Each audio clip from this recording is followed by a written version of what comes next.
नमस्कार, जय हिंद, जय भारत।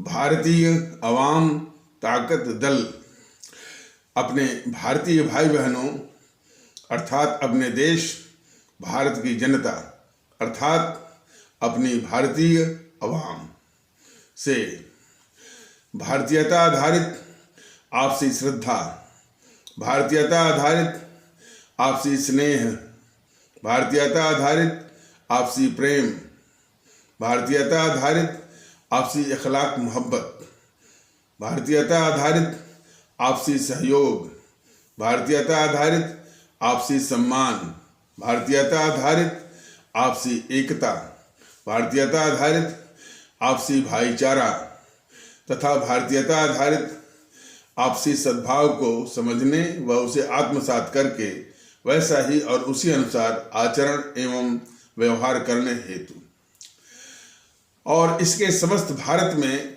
प्रचार प्रसार करने हेतु और इसकी अहमियत और महत्व को प्रत्येक देशवासी को समझाकर उसे अपनाते हुए वैसा ही और उसी अनुसार आचरण एवं व्यवहार करने हेतु और प्रत्येक देशवासी को अपना ही भारतीय भाई बहन मानकर, समझकर, अपनाकर उनके साथ वैसा ही और उसी अनुसार आचरण एवं व्यवहार करने हेतु सतत, सदैव और हमेशा अदब के साथ, आदर के साथ अर्ज करता है, विनती करता है। अच्छा, देखिए कि ये भारतीय अवाम ताकत दल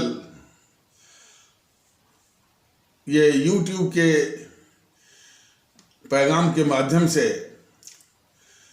पूरे देश में भारतीयता आधारित एक माहौल लाने की कोशिश में लगा हुआ है।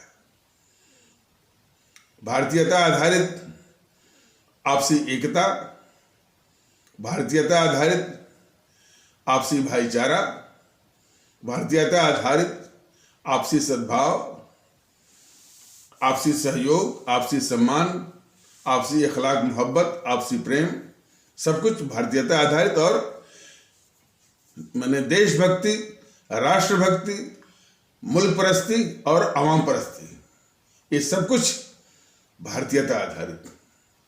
इसका मर्म यह है कि इस तरह की एक भावना कि पूरे देश के लोग और वो पूरे देश के लोग जो है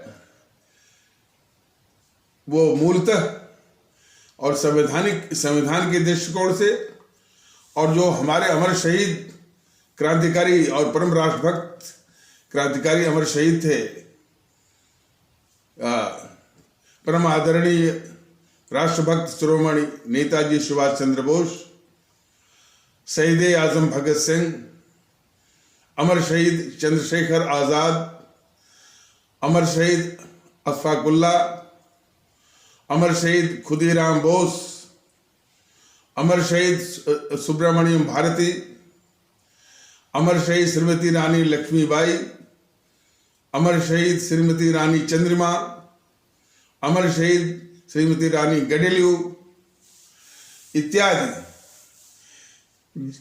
जिन्होंने इस मुल्क की आज़ादी की खातिर, हमारी आपकी आज़ादी की खातिर अपने प्राण सहित सर्वस्व भारत माता की बलवेदी पर सहर्ष न्यौछावर कर दिया और जिनकी कुर्बानी और शहादत के बदौलत ही यह मुल्क आज़ाद भी हुआ, उन कांग्रेसी उन कांग्रेसी में एकाध अपवाद को छोड़ करके जो कांग्रेसी वो अंग्रेजी सरकार के शुद्धतः मुखबिर, दलाल और चमचे थे, उनकी बदौलत नहीं। वो तो इसी मकसद से अंग्रेजों ने अपने एक अंग्रेज ह्यूम के द्वारा 1885 में उसकी स्थापना जो है वो कराई थी। अंग्रेजी सरकार ने खुद इसी उद्देश्य से कि एक बहुत सॉफिस्टिकेटेड तरीके से, बहुत यानी मुलम्मेदार तरीके से वो अंग्रेजी सरकार की ही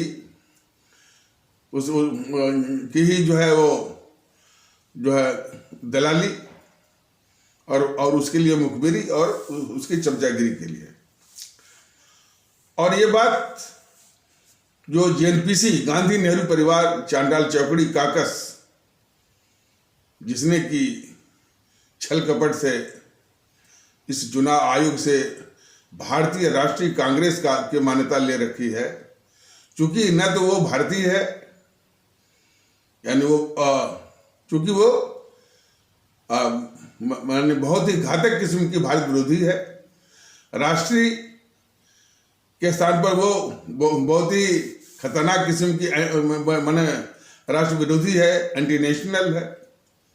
और वो कांग्रेस तो है भी नहीं, वो तो गांधी नेहरू परिवार चांडाल चौकड़ी काकस है, जो कि उस तंजीम पर गंडोली मारकर बैठी हुई है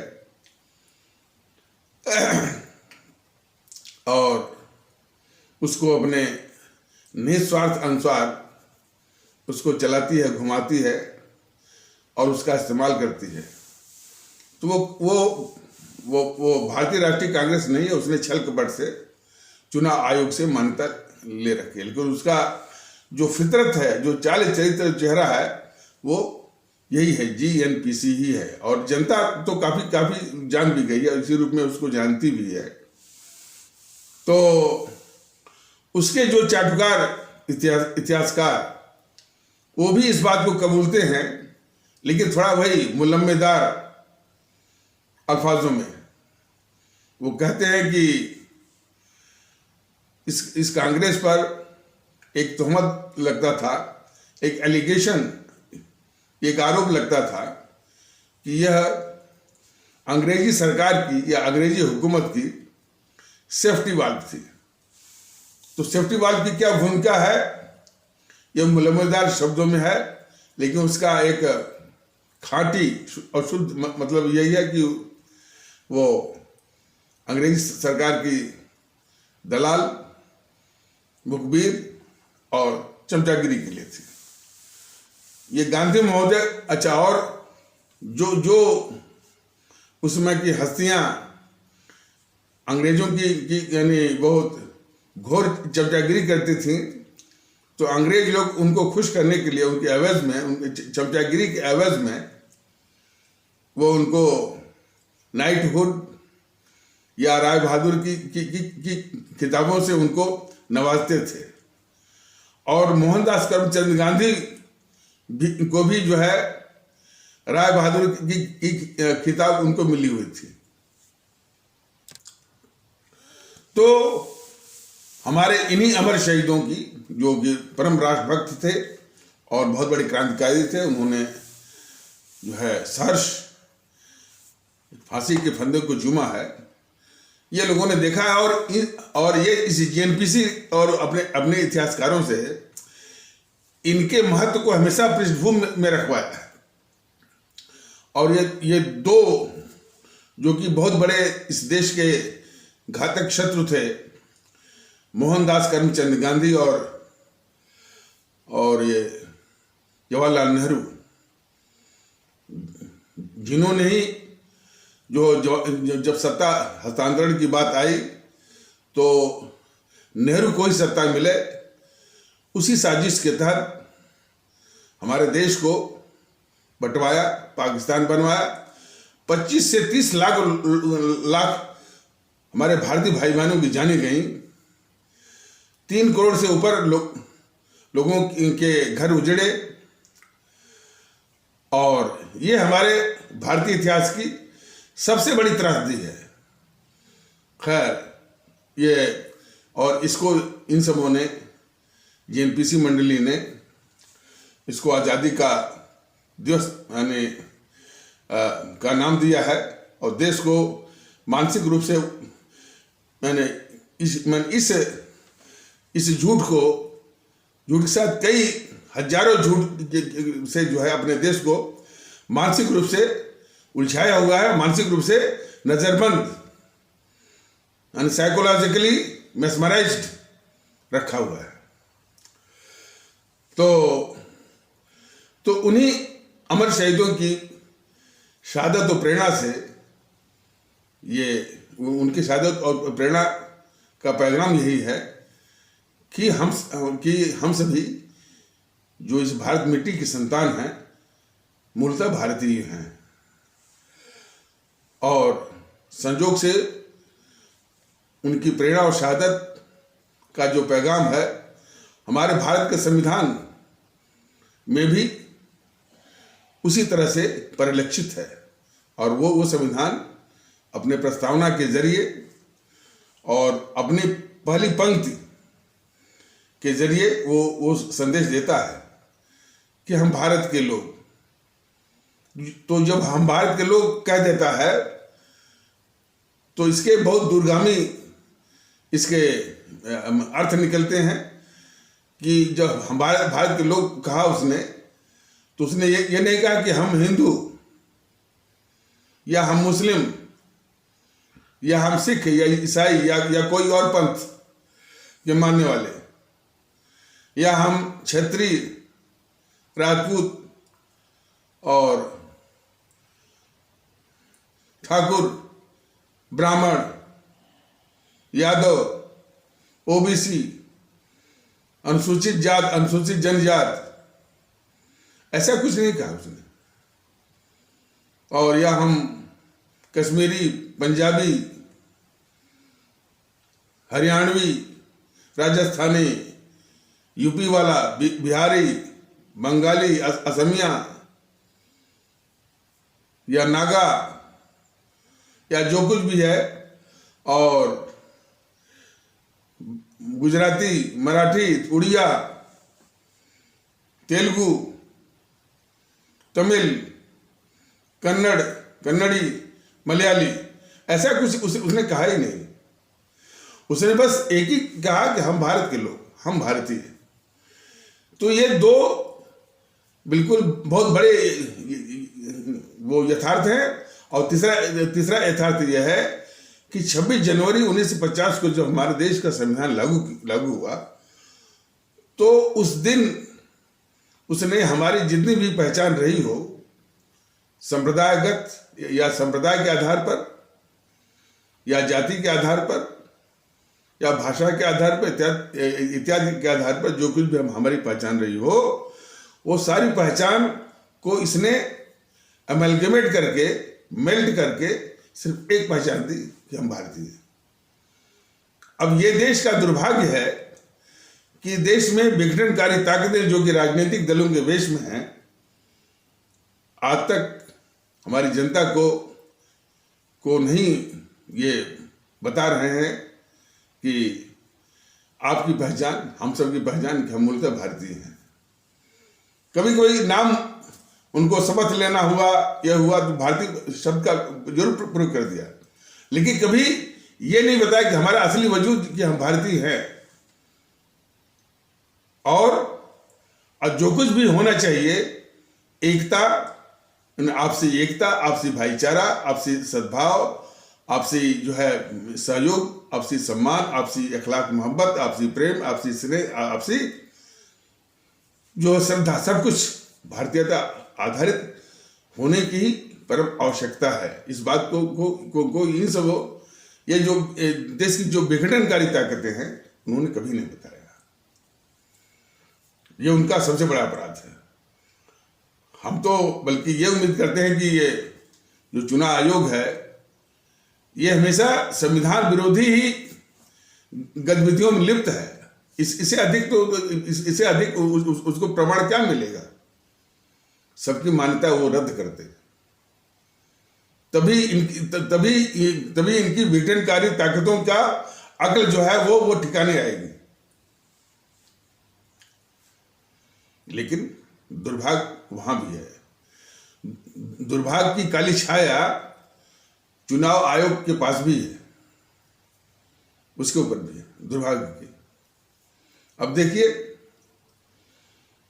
कोरोना की तीसरी जो की सबसे खतरनाक लहर है ओमिक्रॉन, जिसकी की फैलने की और संक्रमण की गति पिछले जो उसके वेरिएंट रहे हैं उससे कई गुना है। और उसी में कौन सी यानी बुद्धि के दबाव में, कौन सी विजडम के दबाव में ये हमारे आदरणीय भारतीय भाई बहनों को मौत के मुंह में झोंक रहा है ये चुनाव आयोग।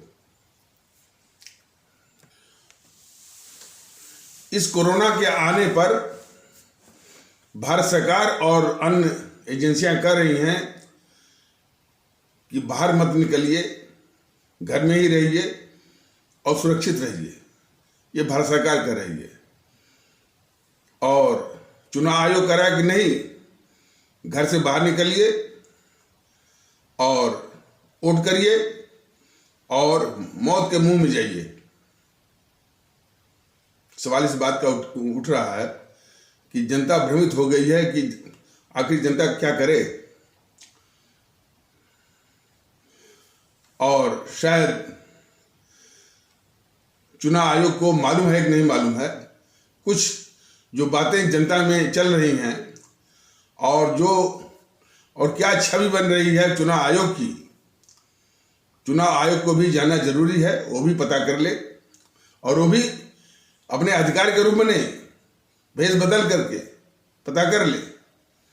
छवि ये बन रही है कि कुछ लोग ये बातें करते, और ये शहर में नहीं, गांव गिराज में, कि और कुछ जो छोटे मोटे जो नेता हैं और पब्लिक ये कहते हुए देखी जा रही है कि भारत की आबादी बहुत बढ़ गई है ना। नहीं, अब इस बातचीत में कि भाई वो कोरोना फैल रहा है, लोगों की जाने भी जा रही हैं और इसी बीच जो है चुनाव आयोग जो है वो चुनाव की घोषणा कर रहा है। तो एक ने व्यंग ही सही, लेकिन उससे एक जो एक छवि, जो चुनाव आयोग की छवि का सवाल है वो उससे परिलक्षित होता है।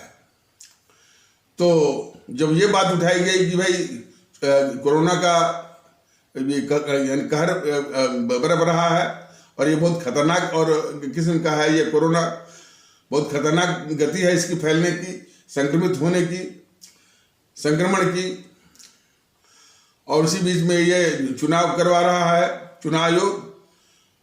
तो उसको जिस रूप में भी चुनाव आयोग समझे, व्यंग समझे, कुछ भी समझे, तो वो कह रहा है छोटा नेता कि भारत की आबादी बहुत बढ़ गई है, इस आबादी को कम करने के लिए चुनाव आयोग को लगाया गया है।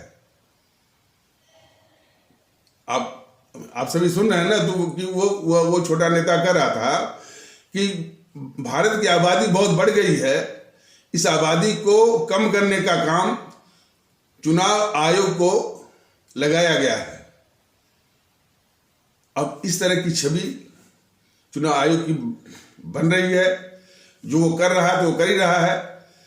हमारे जैसे नागरिकों को बहुत चिंता हो गई है। बताइए, एक संवैधानिक संस्था अपने करतूतों के कारण उसकी ये छब बन रही हो कि भाई वो लोगों की यानी जान लेने के लिए और लोगों की जान लेकर के आबादी कम करने के लिए वो जो है उसको इस काम में लगाया गया है। तो ये सोचना जो है उस संस्था को है, उस संवैधानिक संस्था चुनाव आयोग या भारत निर्वाचन आयोग का है, इलेक्शन कमीशन ऑफ इंडिया का है। और ये आम बात, माने ये तो बहुत कॉमन सेंस की बात है कि भाई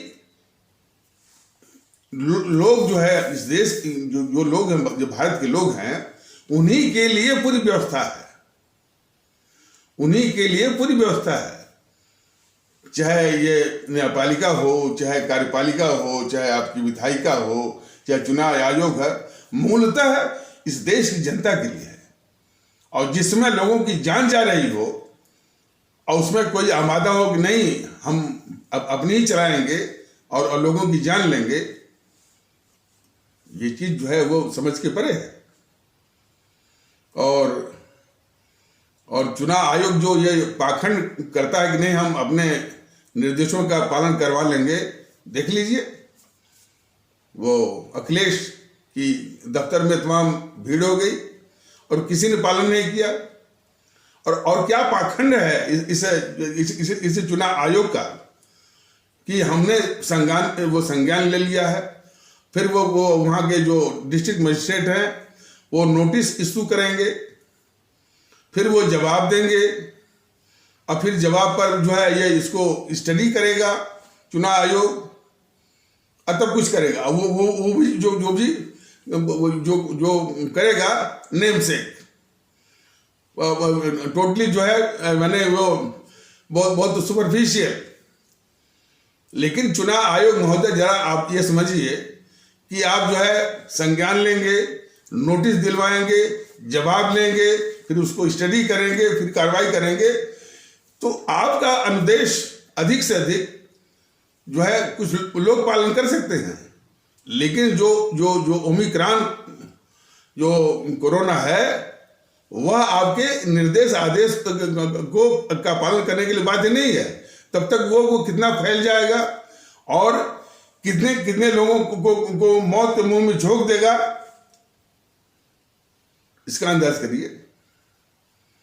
तो पता नहीं किस विजडम से आप जो है आप आमादा हैं और देश के लिए आप जवाबदेह होंगे।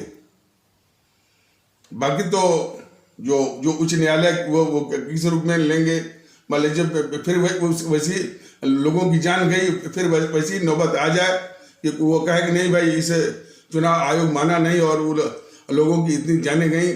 और पिछला अनुभव तो आपने देखा ही होगा, कहे कि नहीं इस पर वो हत्या का मुकदमा चलाया जाए।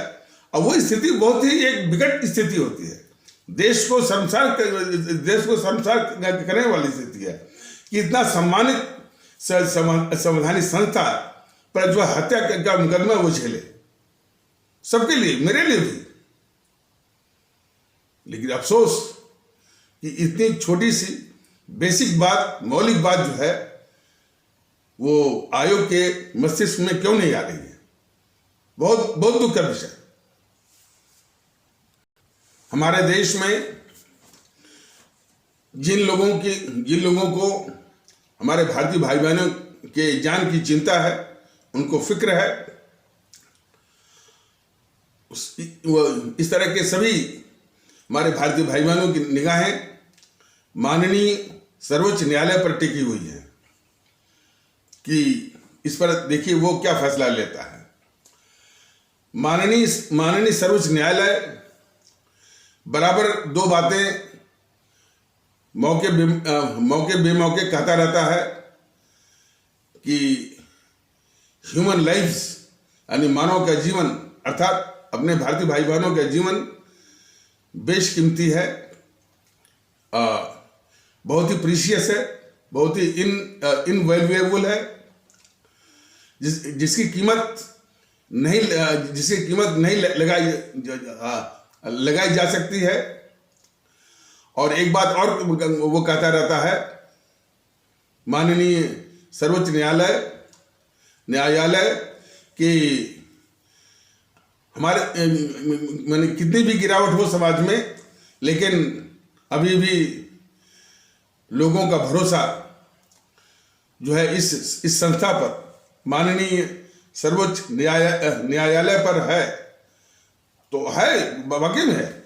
लेकिन लोगों का भरोसा है, अब उसको साबित करने की ये घड़ी आ गई है कि लोगों की जान बचाने के लिए वो अपने विवेक का, अपने अधिकारों का प्रयोग करता है, या जो धारा बहाई जा रही है कुछ स्वार्थी तत्वों के द्वारा, उसी धारा में वो बहने को मजबूर है। और इतना तो सभी लोग जानते होंगे कि सारी संस्थाएं हमारे देश की वो इस अवाम के लिए बनी हैं और उनकी जान बचाना तो सबसे बड़ा कर्तव्य है। तो और सबसे बड़ा कर्तव्य है, और वो हमारी जो आवाम है, जो कि इस देश में सर्वशक्तिमान भी है, उसके प्रति जवाबदेह भी है। वो किसी न किसी मोड़ पर जो है वो यानी वो इसका जवाब वो देना पड़ेगा, जिसमें हजारों लोगों की जान जाएगी। पिछली बार भी गई थी तो माननीय मद्रास उच्च न्यायालय ने अपना कंधा साफ कर लिया कि उसने बस एक गुस्सा, एक क्रोध जारी किया कि क्यों ना चुनाव आयोग पर जो है वो हत्या का मुकदमा चलाया जाए। इससे काम नहीं चलता है। प्रिवेंटिव एक्शन, ताकि लोगों की यानी रोकथाम वाली प्रिवेंटिव एक्शन, ताकि लोगों की जान बचाई जा सके। तो ये भारतीय आवाम ताकत दल और हम लोग तो यही दरख्वास्त, एक विनम्र दरख्वास्त कर सकते हैं माननीय सर्वोच्च न्यायालय से कि लोगों का भरोसा इस संस्था पर कायम रहे और प्रीशियस ह्यूमन लाइफ्स, कीमती मानव जीवन, कीमती भारतीय भाई बहनों का जीवन को ये संस्थान उचित महत्व दे रहा है। इसको भी साबित करने की ये घड़ी है। तो उसको साबित करने को करके दिखाया। इसलिए यही जो है विनम्र दरख्वास्त भारतीय आवाम ताकत दल का इस माननीय सर्वोच्च न्यायालय से है कि अपना भरोसा भी कायम करे और प्रीशियस लाइव्स ऑफ आवर भारतीय ब्रदर्स एंड सिस्टर्स।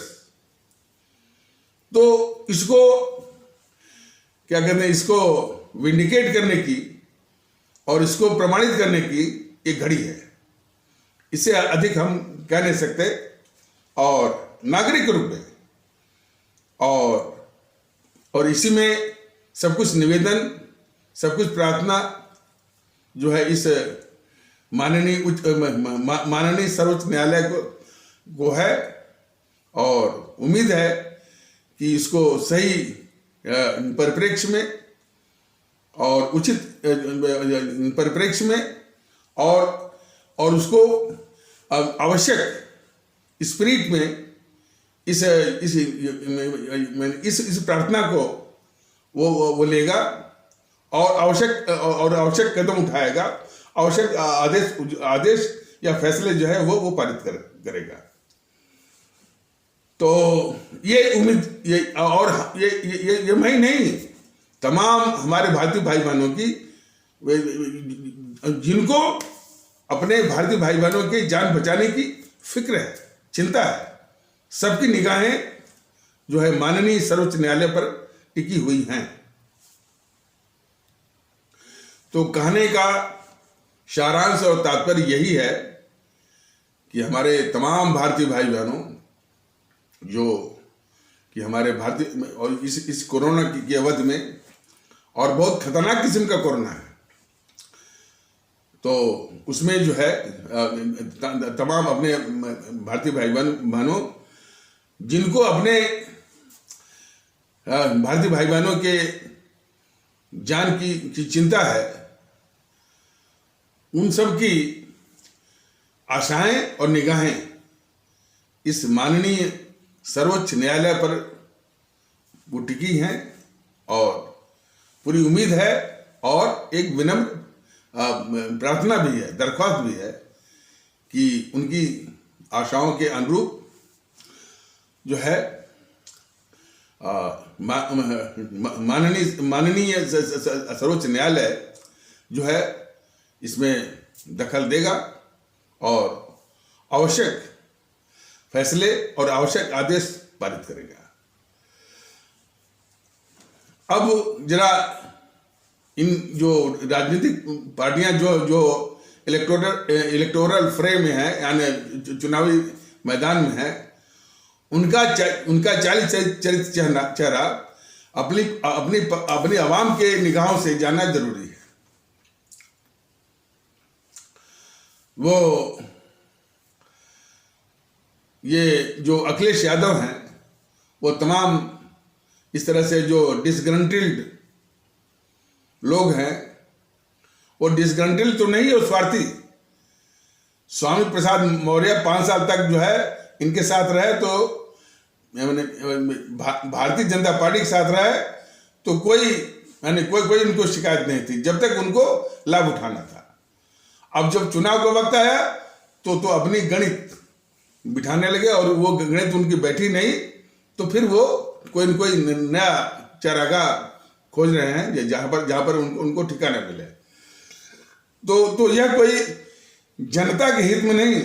और उससे भी घिनौनी बात कि स्वामी प्रसाद मौर्य जैसे लोग ये समझते हैं कि जनता उनकी पॉकेट में है। यह सोच बहुत घिनौनी है। जनता को आजाद समझिए। और मैंने समझता कि स्वामी प्रसाद मौर्य अकेले हैं। कई ऐसे नेता समझते हैं कि वो जहां कह देंगे पब्लिक जो है, यानी हमारी जनता जो है वहीं भाग जाएगी। इसका स्पष्ट उदाहरण है कि 2019 के चुनाव में ये अखिलेश और मायावती ने गठबंधन किया था। ये अखिलेश की जो पार्टी है, समाजवादी पार्टी, इसके गुंडों से सबसे अधिक त्रस्त होते हैं तो हमारे उपेक्षित भारतीय भाई बहन, सबसे अधिक। और मायावती ने गठबंधन तो कर लिया अखिलेश से, लेकिन मायावती के फैसले से हमारे उपेक्षित भारतीय भाई बहन वो सहमत नहीं थे, और उन्होंने सपा के बदले, उन्होंने समाजवादी पार्टी के बदले भारतीय जनता पार्टी को मैंने बेहतर विकल्प समझा, और वो खामियाजा जो है वो जो है यानी वो भुगतना पड़ा। तो वो अनुभव जो है बहुत लोगों को सीख देने वाला है। जो ये समाजवादी पार्टी के लोग समझते हैं कि नेता आ जाएंगे तो वोट भी आ जाएगा, इस मुगालते में न रहे। भारतीय आम ताकत दल तो अपने भारतीय भाई बहनों को यानी वैसे भी और मानसिक रूप से भी सशक्त करने में लगा हुआ है। तो हमारे सभी भारतीय भाई बहन, आप इनके साजिशों में, इनकी साजिशों का शिकार बन करके आप कमजोर या निर्बल या दुर्बल मत होइए। आप ये साबित करिए कि आप इस देश के एक सजग नागरिक हैं, और वो फैसले देश के हित में आप जरूर करेंगे। और ये पार्टियां देश के हित में नहीं है, ये तो पक्की बात है। ये घोर जातिवादी हैं। घोर जो है वो जाति समीकरण लगाने वाली है। और एक बात और है, इन पार्टियों के चमचा मतलब जो इनके अंधभक्त और इनके अंधभक्त और व्यक्ति पूजा करने वाले, इनके किसी भी तर्क में, किसी भी झांसे में मत आइए। आपके ये फैसले की घड़ी है। आप ये साबित करिए कि हम इस देश के सजग भारतीय नागरिक हैं, और इनकी जातिवादी जो हथकंडे हैं, जो उनकी सोच है, जो उनकी गणित है, उसको ध्वस्त करने की ये घड़ी है। तो सब जो भारतीय जनता ताकत दल संवैधानिक तरीकों से हमारे अमर शहीद जिन्होंने इस देश को आज़ाद कराया, उनके भी दृष्टिकोण से, उनके भी कुर्बानी और शहादत के पैगाम के माध्यम से बता रहा है कि हम सभी भारतीय हैं। हमारा मूल वजूद जो है और पहचान कि हम भारतीय हैं, ये हर एक हमारे भारतीय भाई बहन और हर एक मतदातागण भारतीय भाई बहन को जो है वो एहसास, उनको कोई एहसास करना पड़ेगा।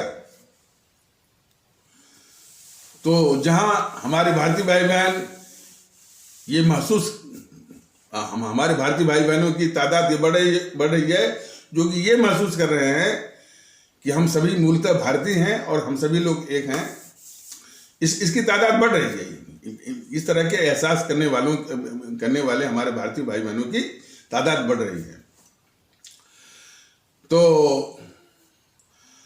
और ये जो है, और इसकी कि हमको जो जात की दीवार है, संप्रदाय की जो दीवार है, भाषा की दीवार है, सभी दीवारों को तोड़ करके भारतीय के रूप में और आपको सशक्त बनाना है।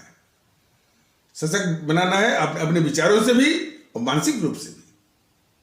जब तक आप इन विघटनकारी ताकतों के सम्मोहन में, उसके जाल में, उसके साजिश में फंसे रहेंगे, आप ताकतवर नहीं बन सकते। भारतीय आम ताकत दल आपको एक तो आपको भारतीयता के आधार पर एक तो करना ही चाहता है, साथ में आपको सशक्त बनाना चाहता है। यही फर्क तो है। और ये सबसे बड़ा फर्क है कि जहां एक और ये सारी जो है वो विघटनकारी ताकतें, जिनको आप बीजेपी कहते हैं, जिनको आप भारतीय जनता पार्टी कहते हैं, या कांग्रेस कहते हैं, या समाजवादी पार्टी कहते हैं, या बहुजन समाज पार्टी कहते हैं, या राष्ट्रीय जनता दल कहते हैं, या जो है जनता दल यूनाइटेड या जनता दल सेकुलर कहते हैं, तृणमूल कांग्रेस कहते हैं, या नेशनलिस्ट कांग्रेस पार्टी कहते हैं, या शिवसेना कहते हैं, तेलुगु देशम पार्टी कहते हैं, द्रविड़ मुनेत्र कड़गम डीएमके कहते हैं, या ऑल इंडिया अन्ना द्रविड़ मुनेत्र कड़गम कहते हैं, या अकाली कहते हैं। ये सभी हमारे भारतीय समाज को तोड़ने वाली ताकतें हैं, इनकी विघटन वाली ताकतें हैं, और जो खतरनाक हथियारों के द्वारा, खतरनाक जो है वो सांप्रदायिकता के खतरनाक हथियार से, जातिवाद के खतरनाक हथियार से, भाषावाद के खतरनाक हथियार से, और भाषागत जो प्रांत बनाए गए हैं उस गद्दार, इस देश का सर्वाधिक गद्दार जवाहरलाल नेहरू के द्वारा प्रांत बनाए गए हैं।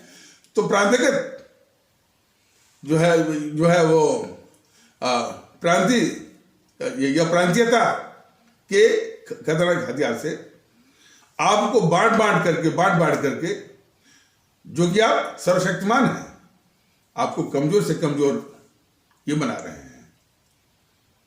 और आपको कमजोर बनाने में यदि कोई कमी रह गई, उनके निगाह से कोई कसर रह गई, तो फिर आपको लालच देकर के आपकी आदतें, आपकी मानसिकता को वो प्रदूषित कर रहे हैं, आपकी आदतें खराब कर रहे हैं, आपको मुफ्त खोर बना रहे हैं, ताकि आप और कमजोर होइए। आप अपनी विवेकशीलता, जिसके आधार पर ये फैसले कर सके कि कौन आपका, इस समाज का, इस देश का हितैषी है, और कौन आपका और भारतीय समाज का और अपने देश का शत्रु है, इसका फैसला भी आप करने की जो क्षमता है, जो विवेकशीलता है, उसको भी ये छीनते हैं लालच की दे करके। और उसके बाद भी यदि कमी रह गई तो झूठ और अफवाह, और बाकी तो जो इनका व्यवहार है, गुंडागर्दी, माफिया और जो समाजवादी पार्टी का है, गुंडागर्दी, माफिया। और ये बात अखिलेश यादव के मुंह पर जब कही जाती है, उनके मुंह पर भी शिकन नहीं पड़ती है कि भाई उनको थोड़ी सी शर्म आए, वो बात नहीं है। तो उनके जवाब के लहजे से लगता है कि भाई ये पूरी तरह उसको मान्यता देते हैं और ये बताने की कोशिश करते हैं कि भाई जनता जो है उनकी गुंडागर्दी को, उनके माफिया राज को, उनके दादाओं के तांडव को बर्दाश्त करने के लिए मन बना चुकी है। इस तरह का वो संदेश वो देते हैं। मतलब इस तरह से वो सिद्ध करना चाहते हैं कि जनता जो है उनके गुंडा राज को, उनके माफिया राज को और उनके दादाओं के तांडव को मानसिक रूप से स्वीकार करने लगी है। इस तरह का वो संदेश देते हैं देश को। तो इस तरह की सारी भ्रांतियां जो वो पाल रखे हैं, उन भ्रांतियों को तोड़ने का ये सही वक्त है। तो जैसा कि बताया जा रहा था कि देश को आवश्यकता है भारतीयता आधारित एकता की। अब देखिए भारतीय जनता पार्टी की खुराफात देखिए, इसके जितने भी तो भारतीय जनता पार्टी ये कहते कि हम राष्ट्रवादी हैं। ये ब्राह्मण सम्मेलन भी करेगी, गुर्जर सम्मेलन भी करेगी, निषाद सम्मेलन भी करेगी और इसके जो उप मुख्यमंत्री हैं उत्तर प्रदेश के, दिनेश शर्मा जो है वो यानी ब्राह्मणवाद फैलाने के लिए जो है वो यानी भगवान परशुराम का फावड़ा वो लहराएंगे और भी बेहयाई से। ये चुनाव आयोग के बिल्कुल आंखों के सामने होता है। जिस चुनाव आयोग का कोई निर्देश जो है वो मानने को तैयार नहीं है, वो चुनाव कह रहा कि हम सारा निर्देश आदेश पालन करवाएंगे और लोगों को कोरोना से बचाएंगे। क्या पाखंड है और कितने ऊंचे दर्जे का पाखंड है। टू व्हाट डिग्री ये hypocrisy of this election commission of India. तो देश को आवश्यकता है यानी भारतीय आधारित एकता। ये भारतीय जनता पार्टी कहते हैं हम राष्ट्रवादी हैं, लेकिन वो हर विघटनकारी जो है वो गतिविधि कर रही है जो जातिवादी पार्टियां कर रही हैं। ये गुर्जर सम्मेलन भी करेगी, निषाद सम्मेलन भी करेगी, ब्राह्मण सम्मेलन भी करेगी और कहेगी कि हम राष्ट्रवादी हैं।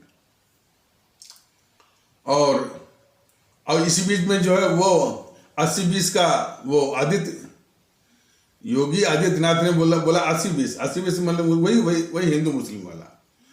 देखिए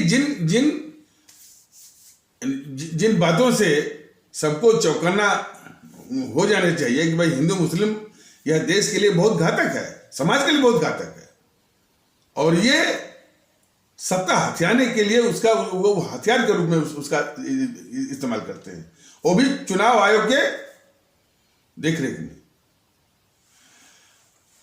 तो अब पता नहीं इसको भी संज्ञान क्या लेगा, क्या कार्रवाई करेगा, ये तो जग जाहिर है, सब पाखंड है। तो ये कुछ नहीं करेंगे। तो अब जो है तो भारतीय एकता की बात, तो ये सब बीजेपी वाले भी भारतीय एकता के खतरनाक दुश्मन है और बड़ी सफाई से। आप लोगों ने देखा होगा करीब 5-6 महीने या 6-7 महीने भारतीय एकता से, देखिए भारतीय एकता से इन सबों को डर बहुत है और सबसे अधिक डर जो है वो आरएसएस को है, जो कि अपने बोलता है हम तो एक राष्ट्रीय एक देशभक्त और भारतीय सांस्कृतिक संगठन है, उसको भारतीय एकता से सबसे अधिक डर है। तो जब ये मुहिम चली और जो कि चल रही है, इसको देखा उस आरएसएस ने, तो वो बोला कि हाँ, एकता होनी चाहिए, जो है वो हिंदू मुस्लिम में एकता होनी चाहिए, और चूंकि दोनों का डीएनए एक है। भारतीय आवाम ताकत दल को उसे आईना दिखाना पड़ा कि महोदय, हिंदू मुस्लिम की एकता की बात नहीं है, ये भारतीयों के बीच में एकता है। आप जिनको आप मुस्लिम कहते हैं वो मुस्लिम नहीं है, वो भारतीय हैं। और जिनको आप हिंदू कहते हैं वो भी हिंदू नहीं है, वो भारतीय हैं। तो एकता जो है भारतीयों के बीच में होनी चाहिए। इस प्रकार का आईना उसको दिखाया गया, उस आरएसएस को, जो कि अपने को कहता है हम एक देशभक्ति का संगठन है, और हम जो है वो भारतीय सांस्कृतिक संगठन है, उसको आईना दिखाया गया। और इसके बाद वो चुप हो गया। यानी भारतीय एकता की आवश्यकता है, या उसको जो डीएनए वगैरह मिला रहा था, हालांकि जो डीएनए मिला रहा था कि हिंदू का डीएनए मुस्लिम का डीएनए एक ही है, इसलिए हिंदू मुस्लिम एक हो जाओ, उसके संगठन के लोग, बीजेपी के लोग भी काफी उसकी इस तरह के वक्तव्य से जो है वो विरोध में आ गए थे या बहुत नाराज थे। तो इस तरह से जो अपने मन में कुछ रख करके जो नकली किस्म का एक पाखंड करते हैं, तो उनका हश्र यही होता है। उसी प्रकार बीजेपी के अब जितने सिपा सालार आ गए हैं, तो कह रहे हैं भाई एकता होनी चाहिए, सारी जातपात तोड़ दीजिए। देखिए उनकी सारी एकता होनी चाहिए, जातपात तोड़ दीजिए, जाति तोड़ करके हिंदू एकता। देखिए, जाति तोड़ करके हिंदू एकता। भारतीय आवाम ताकत दल कह रहा है कि भाई हिंदू एकता उतनी खतरनाक है जितनी जातिवादी एकता। तो भारतीय जनता पार्टी वालों का, जो कि अपने को राष्ट्रवादी कहते हैं, उनका क्या चल रहा है कि बिल्कुल जो है मैंने जात के आधार पर जो है विखंडन है, उसको तोड़ करके एक हो जाइए, सारे हिंदू एक हो जाइए। तो वो हिंदू एकता ले रहे हैं। उसी प्रकार जो है मुस्लिम एकता का वो ठेकेदार वो बन गया है असदुद्दीन ओवैसी। चलिए, तो ये देश की बड़ी खतरनाक किस्म की विघटन कर सकते हैं। देश को आवश्यकता है भारतीय एकता की, न तो हिंदू एकता की आवश्यकता है, न तो मुस्लिम एकता की आवश्यकता है। यह बात जो है भारतीय जनता पार्टी वाले और मोदी महोदय अच्छी तरह जान लें, और मोदी महोदय के जितने सिपा सालार हैं वो भी जान लें। उसका एक जो है वो पुष्पेंद्र कुलश्रेष्ठ है, वह माने बहुत खतरनाक किस्म का गद्दार है। वो मैं बता रहा हूं कैसे। जो है देश को आवश्यकता है एकता की भी, भाईचारा की भी, फ्रेटर्निटी की भी और गुडविल की भी। वो भाईचारा का ही जो है वो यानी उस पर वो व्यंग कसते हुए, उसका मजाक उड़ाते हुए वो कहता है कि वो भाईजान है और हम चार हैं। ऐसा कहने वाला तो एक बार वो एकता की बात कर रहा, तो मैं उसका वीडियो देखा कि वो कौन सी एकता बोला। वो उसी धुन में, उसी राग में राग मिला रहा था, उसी सुर में सुर मिला रहा था कि एकता मतलब कि जातियों को तोड़ करके हिंदू एकता बनाई है। तो इस देश में हिंदू एकता या मुस्लिम एकता ने परिणाम देख लिया है। ये देश बढ़ गया है। हालांकि देश बढ़ने में ज्यादा रोल जो है वो जो सत्ता हथियाने वाले गद्दार और देश का और हमारे मुल्क का सर्वाधिक ऐतिहासिक गद्दार जवाहरलाल नेहरू की भूमिका है, हमारे गद्दार मोहनदास करमचंद गांधी का है। इनकी गद्दारी है। देखिए कुछ लोग अभी भी चमचागिरी में कहते हैं कि भाई इनको नीचा मत दिखाइए इत्यादि। सवाल इस बात का है कि इन समूह ने जो हमारे देश के लिए कुर्बानी दी, जिन्होंने जान दिया, जिन्होंने तमाम वो यातनाएं सही जेल में या वो काल कोठरी जो है अंडमान निकोबार वाली, इन समूह ने कभी कोई यातना नहीं सही, न कोई इस तरह से कष्ट सहा, न कोई गोली खाई और न जान दिया। तो ये सब जो है देश को बंटवाए। तो इस तरह से जो हिंदू एकता है या मुस्लिम एकता है, वह इस देश के लिए एक विघटनकारी, विभाजनकारी, एक दुष्प्रयास है और बहुत खतरनाक किस्म का ये जो सोच है।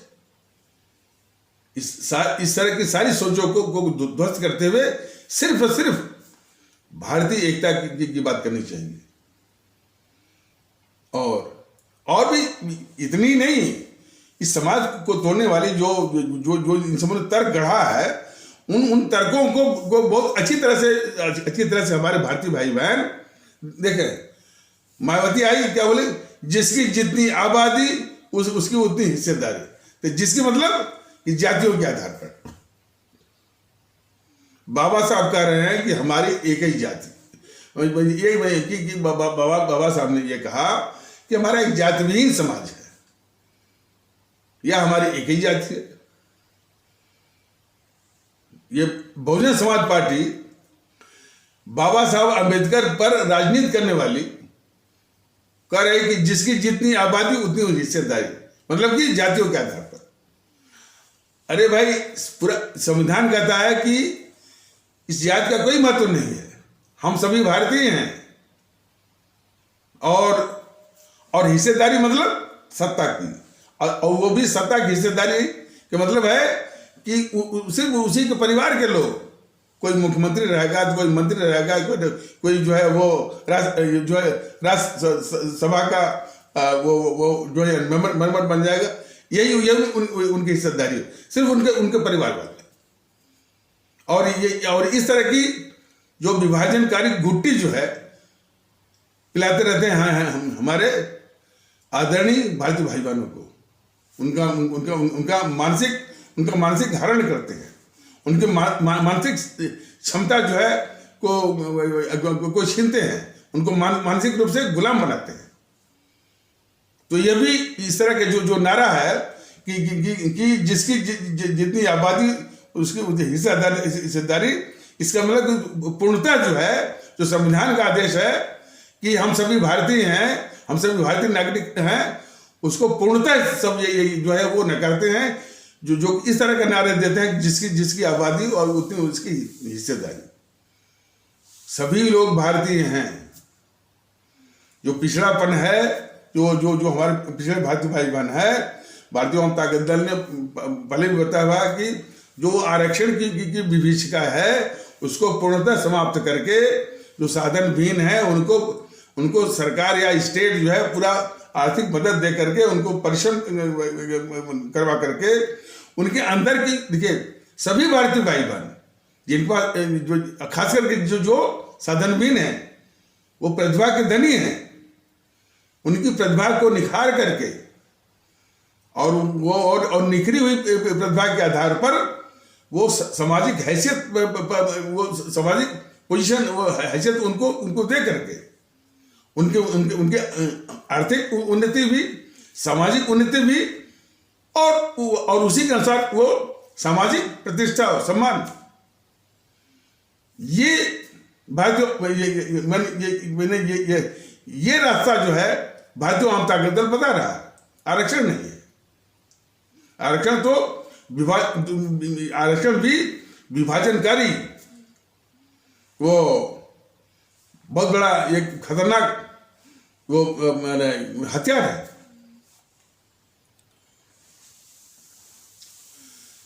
तो इस प्रकार से हमारे जो पिछड़े भारतीय भाई बहन, लेकिन उसके पहले भारतीय जनता दल जो बराबर कर रहा है, बराबर कहता भी रहेगा कि हमारे जो उपेक्षित भारतीय भाई बहन हैं और हमारे इस्लाम आस्था वाले भारतीय भाई बहन हैं, इनको सम्मान देने की आवश्यकता है।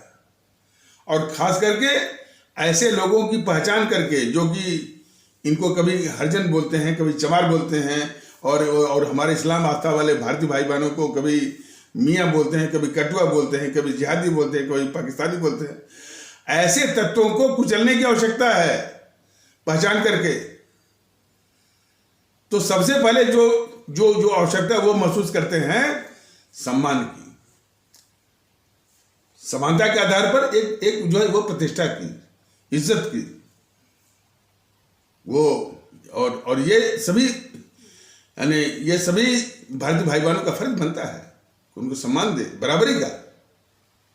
हमने तो बताया था कि हमने छोटे ही स्तर पर हमारे बेटे की शादी थी और पूर्वी उत्तर प्रदेश में, तो उस वक्त जो है हमने सभी को जिनको ये मैंने जो है अनुसूचित जाति कहते हैं, जो भी कहते हो, हमने सभी को उसमें आमंत्रित भी किया।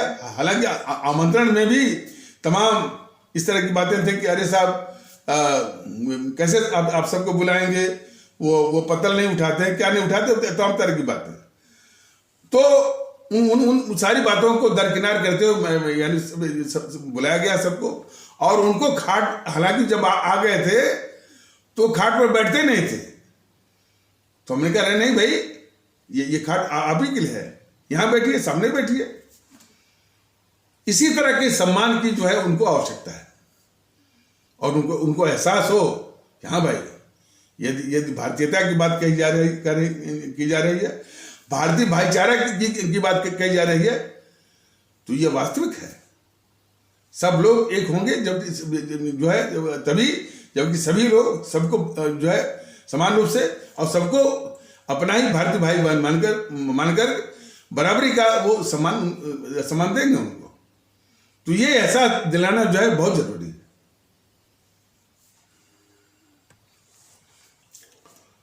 और सुनने में आया कि भारतीयता की नकल करने में इसने जो गद्दार है केजरीवाल, कुछ लोग देखिए केजरीवाल गद्दार जो है मोदी जी के बिल्कुल नाक के नीचे पल रहा है। कुछ लोग कहते हैं कि भाई आप इसको गद्दार कहते हैं। बताइए, कोई बताए हमको कि जो शख्स जब इसी की पार्टी में जो योगेंद्र यादव और प्रशांत भूषण ये दोनों थे, तो इन समूह ने सरेआम एक जो है वो वक्तव्य दिया था, और वही वक्तव्य जो गद्दार जवाहरलाल नेहरू ने कश्मीर पर दिया हुआ है कि कश्मीर के भाग का फैसला कश्मीर के लोग जनमत संग्रह के द्वारा करवाएंगे, यानी जो है प्लेबिसाइड के द्वारा। ये बहुत ही भारत विरोधी एक खतरनाक जो है वो वक्तव्य है। हालांकि वो कश्मीर के मसले पर वो जो गद्दार था नेहरू जो है उसकी माने गद्दारियों की एक लंबी वो फहरिस्त है, तो उसी ने बयान दिया था। और इसलिए हमारा जो दुश्मन पाकिस्तान है वो बराबर कहता है कि आप अपने प्रधानमंत्री नेहरू के वादे को याद करिए। तो वही वादा कि कश्मीर के भाग का फैसला कश्मीर के लोग जनमत संग्रह या प्लेबिसाइड के द्वारा करेंगे। ये दोनों गद्दार, देश के गद्दार, घोर गद्दार, ये योगेंद्र यादव और प्रशांत भूषण ने वही वक्तव्य जारी किया कि भाई कि कश्मीर में जनमत संग्रह करा जाना चाहिए। और ये दोनों देश के गद्दार जो है योगेंद्र यादव और वो प्रशांत भूषण ने नेहरू की गद्दारी से भी और आगे बढ़ गए। नेहरू ने तो यही कहा था कि कश्मीर के भाग का फैसला कश्मीर के लोग करेंगे, और उसने ऐसे नहीं कहा था। उसी गद्दारी का जो गद्दार जवाहरलाल नेहरू था, उसने ऐसे ही उसने वक्तव्य नहीं दिया था। उसकी मंशा थी कि ये कश्मीर जो है पाकिस्तान को सौंप दिया जाए, और कैसे कि जग जाहिर है कि वहाँ पर जम्मू कश्मीर में हमारे इस्लाम आस्था वाले भारतीय भाई बहनों की बहुतायत है, उनका बाहुल्य है, वो मेजॉरिटी में है। तो इस घिनौनी सोच के साथ, यानी गद्दार जवाहरलाल नेहरू की इस घिनौनी सोच के साथ कि वो हमारे उन जो कश्मीर में रहने वाले इस्लाम आस्था वाले भारतीय भाई बहन हैं, उनको पाकिस्तान के पक्ष में बरगलाया जा सकता है, भुलवाया जा सकता है, झूठ और अफवाह का शिकार बनाया जा सकता है। और इस प्रकार जो है कश्मीर जो है, जो कि भारत का अभिन्न अंग हो चुका था, उसका विलय भारत में हो चुका था, उसको जो है ये नेहरू जो है बड़े आराम से जो है उस कश्मीर को पाकिस्तान को सौंप सकता था, और इसीलिए उसने ये वक्तव्य दिया। हालांकि उसने जो संयुक्त राष्ट्र संघ ले गया था, अपनी जीतती हुई भारतीय सेना पर उसने एक तरफा युद्ध विराम सीज़फायर किया था। उसी का नतीजा है कि कुछ भाग जो है हमारी सेना के द्वारा जीता नहीं जा सका, और वही भाग हमारा पाक अधिकृत कश्मीर, पाक ऑक्युपाइड कश्मीर पीओके, जो कि हमारे कश्मीर समस्या का नासूर बना हुआ है। तो ये जो आम आदमी पार्टी वाले ये दोनों योगेंद्र यादव और प्रशांत भूषण, उस नेहरू के वक्तव्य, नेहरू ने तो बस इतना ही कहा था कि कश्मीर के भाग का फैसला कश्मीर के लोग जनमत संग्रह या प्लेबिसाइड के द्वारा करेंगे। ये सब तो उसके आगे भी बढ़ गए। इन्होंने तो ये कहा ही कि भाई इन सबों ने इतना ही नहीं कहा कि कश्मीर में जम्मू कश्मीर में जनमत संग्रह कराया जाना चाहिए। ये सब आगे बढ़ के ये बोले कि यदि ये जनमत संग्रह पाकिस्तान के पक्ष में आता है तो कश्मीर को पाकिस्तान को सौंप देना चाहिए। इतनी बड़े, और ये चीज जो है इसी गद्दार केजरीवाल ने अपने इन दो गद्दारों के द्वारा, योगेंद्र यादव और प्रशांत भूषण के द्वारा जो है ये करवाया था। इसकी ये गद्दारी।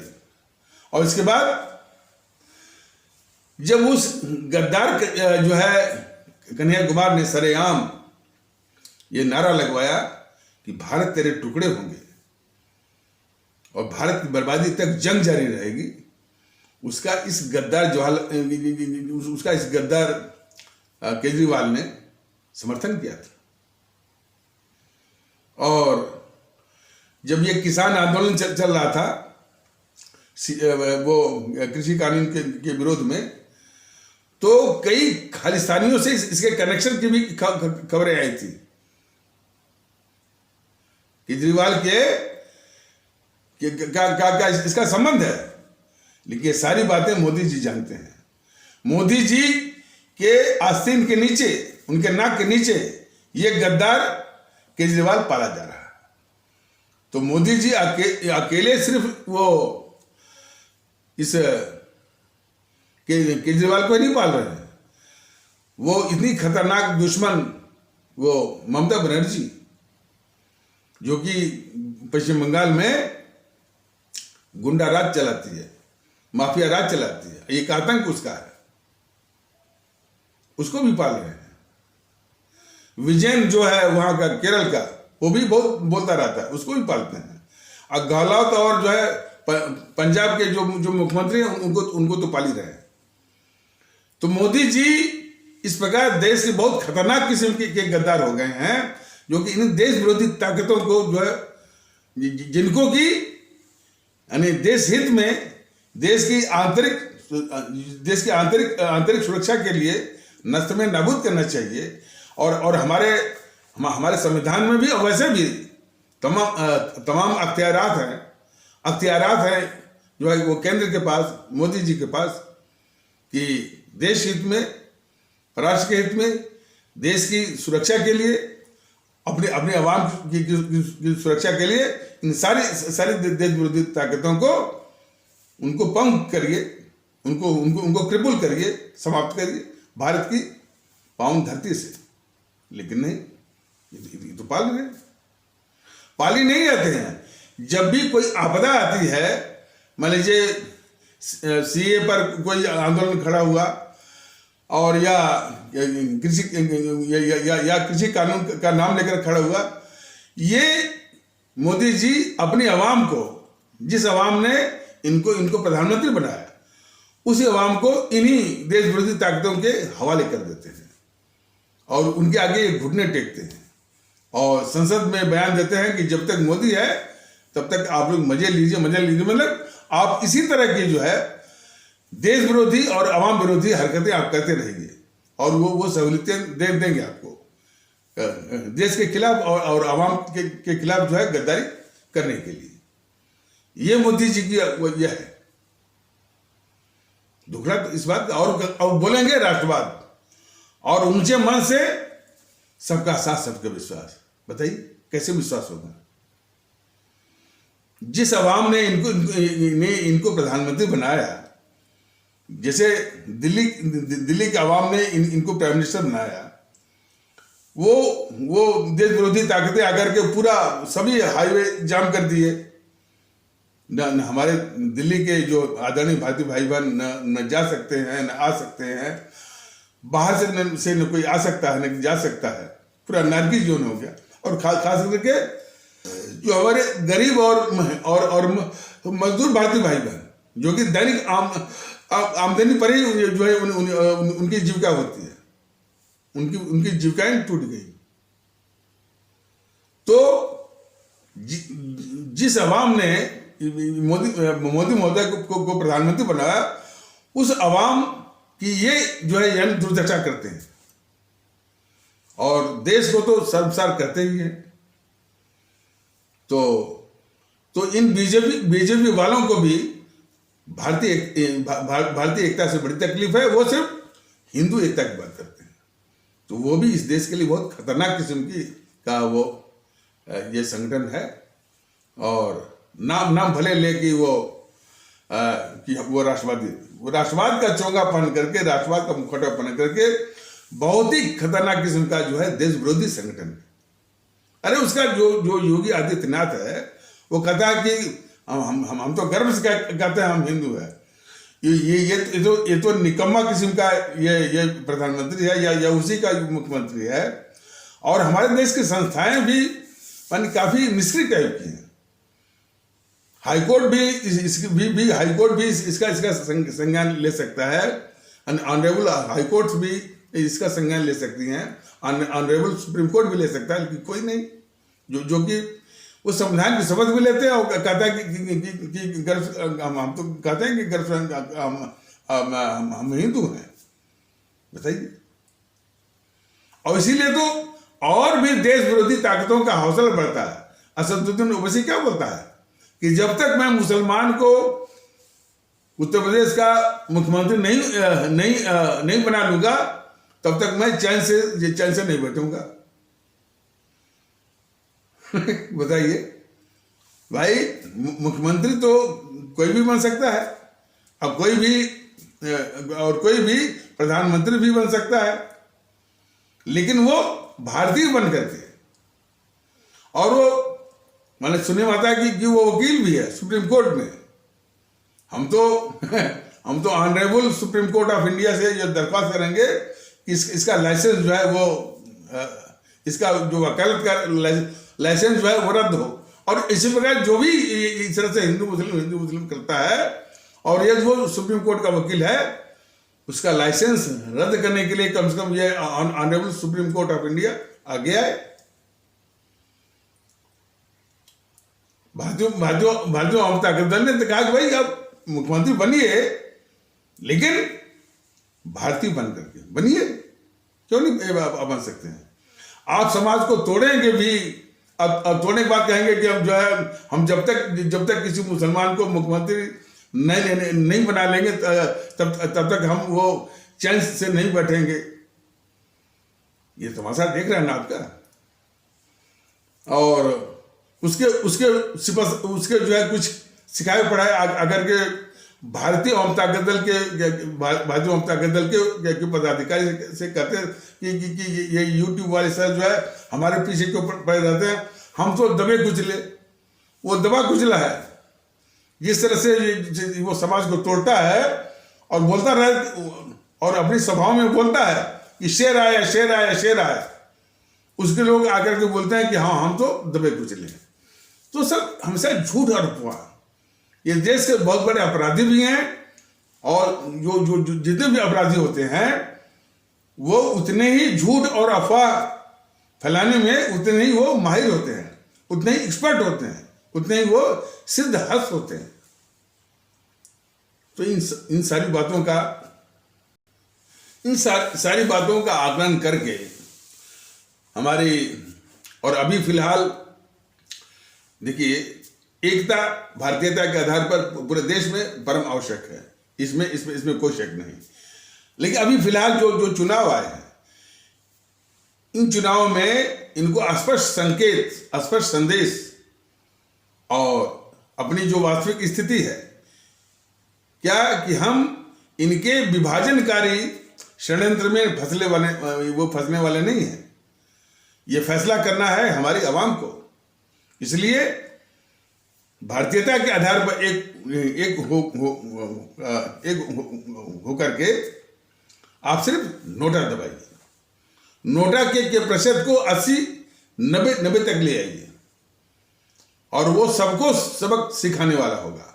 इन विघटनकारी ताकतें जो कि राजनीतिक दलों के बेस में, उनको भी, चुनाव आयोग को भी, जो कि मैंने कितना वो मैंने अपने जिद पर, अपनी हठ धर्मिता पर लोगों की जान लेने के लिए आमादा है, उसको भी एक माकूल सबक मिलेगा। अब जो है भारतीयता के आधार पर एक होइए और जो है वो नोटा दवाई और नोटा का परसेंटेज 80 से 90 के ऊपर बढ़ाइए। तो इन्हीं आवश्यक शब्दों के साथ इस आवश्यक पर चर्चा को यहीं पर विराम दिया जाता है। तब तक के लिए नमस्कार, जय हिंद, जय भारत।